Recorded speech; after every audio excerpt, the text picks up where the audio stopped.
Hi అండి అందరికీ. మీ అందరికి ఐడియా ఉంటది. గతంలో వైసీపీ అధికారంలో ఉన్నప్పుడు వైసీపీ ప్రభుత్వం కొన్ని జీవోల్ని అధికారిక వెబ్‌సైట్‌లో ఉంచకపోయేది. ఈవెన్ చాలా జీవోలను కూడా అసలు ఆన్‌లైన్ వెబ్‌సైట్‌లో ఉంచకపోయేది. వాళ్ళు అలా ఎందుకు చేశారు అంటే, ఏదైతే ఈ జీవోలకి సంబంధించిన ఇన్ఫర్మేషన్ ఉంటది కదా! ఆ ఇన్ఫర్మేషన్ బేస్ చేసుకొని టీడీపీ పార్టీకి సంబంధించిన వాళ్ళు, జనసేన పార్టీకి సంబంధించిన వాళ్ళు కోర్ట్‌కెళ్ళి స్టేలు తేవటం వల్ల ఆ డెవలప్‌మెంట్ యాక్టివిటీస్ అనేది ఆగిపోతున్నాయి అని చెప్పేసి వాళ్ళు ఆ జీవోలను బయట పెట్టలేదనమాట. అప్పట్లో వైసీపీ ప్రభుత్వం మీద తీవ్ర స్థాయిలో విమర్శలైతే వచ్చినాయి. ఏంటంటే, ప్రభుత్వం తర్వాత పారదర్శకంగా ఉండాలే కానీ, ఇట్లా జీవోల్ని కనపడకుండా ఉంచుతారా అన్నట్లుగా, పారదర్శకం మెయింటైన్ చేయాలన్నట్లుగా ఇప్పుడున్న చంద్రబాబు నాయుడు గారు, పవన్ కళ్యాణ్ గారు ప్రతిసారి అదే ఆరోపించడం జరిగింది. అయితే ఇప్పుడు సేమ్ సిట్యుయేషన్ అదే కూటమి ప్రభుత్వం చేస్తోంది. ఏదైతే ఈ జీవోల ఇష్యూ ఇప్పుడు కూటమి అధికారంలోకి వచ్చిన దాదాపు 7 నెలలు అవుతుంది కదా!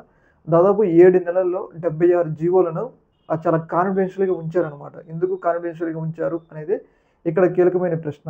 ఇప్పుడు ఆ జీవోలను తీసుకుపోయి వైసీపీ కూడా వీళ్ళకి వ్యతిరేకంగా కోర్టుల్లో ఏమన్నా ఫైట్ చేస్తదా? లేకపోతే దాంట్లో ఏమన్నా రహస్యంగా అంటే ఇప్పుడు ఏమైనా డెవలప్‌మెంట్ యాక్టివిటీస్‌కి సంబంధించి కొంతమందికి భూములు ఇవ్వాలనుకున్నప్పుడు వాళ్ళ సొంత వ్యక్తులకి ఏమన్నా కట్టబెట్టే ప్రయత్నాలైతే చేశారా? లేకపోతే ఏమైనా అవినీతికి సంబంధించిన కార్యకలాపాలు దాంట్లో ఇన్వాల్వ్ అయినాయా? అని చెప్పేసి వైసీపీకి సంబంధించిన పార్టీ అయితే ఆరోపిస్తుంది.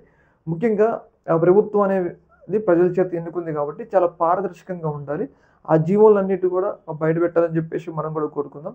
ఈ జీవోలలో పవన్ కళ్యాణ్ గారు మనందరికీ తెలుసు గతంలో పారదర్శకంగా ఉండాలి, ట్రాన్స్‌పరెన్సీ ఉండాలని చెప్పేసి ఆయన ప్రతిసారి తన అభిప్రాయాన్ని అయితే చెప్తారు కదా!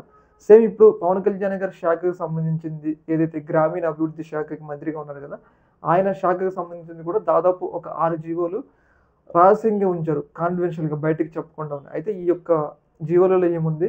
మీరేం తప్పులు చేయకపోతే ఆ జీవోలను బయట పెట్టొచ్చు అని చెప్పేసి వైసీపీ పార్టీకి చెందిన నాగార్జున యాదవ్ అని చెప్పేసి అధికార ప్రతినిధి ఆయన తన యొక్క అభిప్రాయాన్ని విమర్శలైతే చేశారు. కూటమి ప్రభుత్వం మీద ఆ జీవోలు బయట పెట్టారని చెప్పేసి తన విమర్శలు చేయటం అయితే జరిగింది. ఈ యొక్క ఇష్యూ మీద మీ యొక్క అభిప్రాయాన్ని తెలియజేయండి. ఓకే. Thank you.